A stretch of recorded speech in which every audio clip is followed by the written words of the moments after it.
Hey folks, my name is Josh Taylor and I've worked in the project economy for over a decade. I've been in the trenches as an individual contributor, I've led teams that's built incredible products, and I've coached businesses and leadership through Agile transformations. Today, I want to talk to you about the Daily Standup. Let's just tear that band-aid off and get straight to the point. Most daily stand-ups, well, they suck and are a complete waste of time for everyone involved. But that doesn't have to be the case. The daily stand-up is a meeting for the team by the team. It is not a status update for managers, and one-liners, well, they really shouldn't even be tolerated by the team. You guys deserve better than that.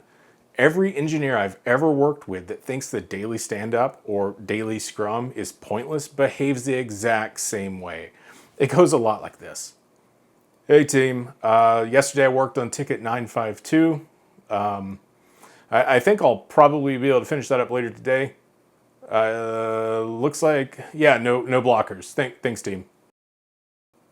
How is that helpful to anyone?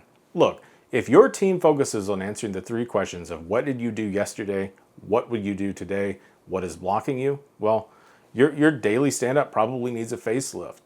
Look, it's really easy to slip into anti-patterns, so let's talk about what we can do to help improve your team's culture. The daily stand-up is an inspection and reflection point for the team. You should be actively engaged in each other's work and transparently discussing what's happening in your work. Honestly, this should be happening throughout the day, so if it's not, have your team start there.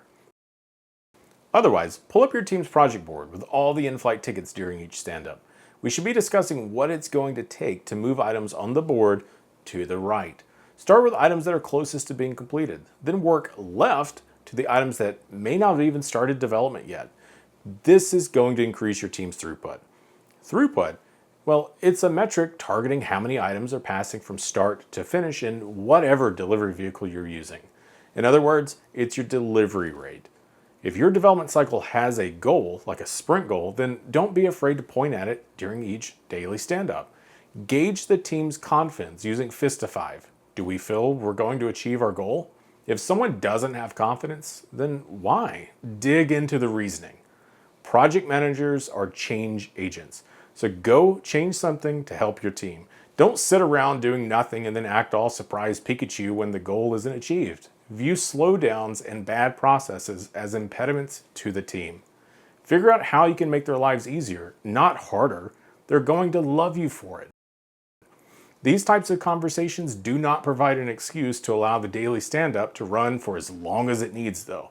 You need to find your balance. The daily stand-up is a 15-minute meeting and should be kept to that time box. Your team may run long here or there, and that's okay. Be flexible and allow your team to experiment. It's like trying on a new pair of pants. When you were growing up, did your mom stick her thumb in your waistband and give it the old jiggle test when trying on new pants? Well, sometimes as an adult, you just got to give it the old jiggle test. Once you figure out what works and what feels good, be sure to encourage your team to write it down in a team charter. Team charters empower teams to set ground rules for their preferred behaviors and working agreements. Here's an example. I don't personally have a problem with folks outside of the team listening to the daily stand-up, but they cannot speak unless explicitly called upon by someone that has an in-flight ticket. Otherwise, things are just going to go off the rails and frustrate the team. If your team feels the same way, gain consensus and write it down in your team's charter. Another common pitfall is allowing the daily stand-up to morph into some 45-minute parking lot abomination. It's okay to identify a need to have a deeper conversation after stand-up, but don't inflict a long, drawn-out discussion that consumes everyone's time if the topic is hyper-specific to just a couple of people. Dismiss those team members that aren't impacted by the discussion, and they're going to appreciate you for it. On the same topic, if you have a dedicated parking lot after your daily stand-up, you're doing it wrong. I'm not even going to attempt to justify it. You're doing it wrong. And that's okay, because life is an experiment.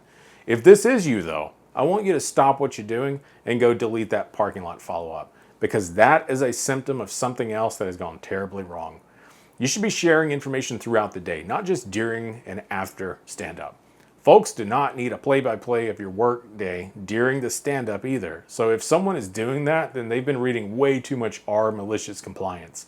The team's work should be sufficiently broken down into tickets with an appropriate slice of acceptance criteria so that meaningful conversation can occur during a daily stand-up.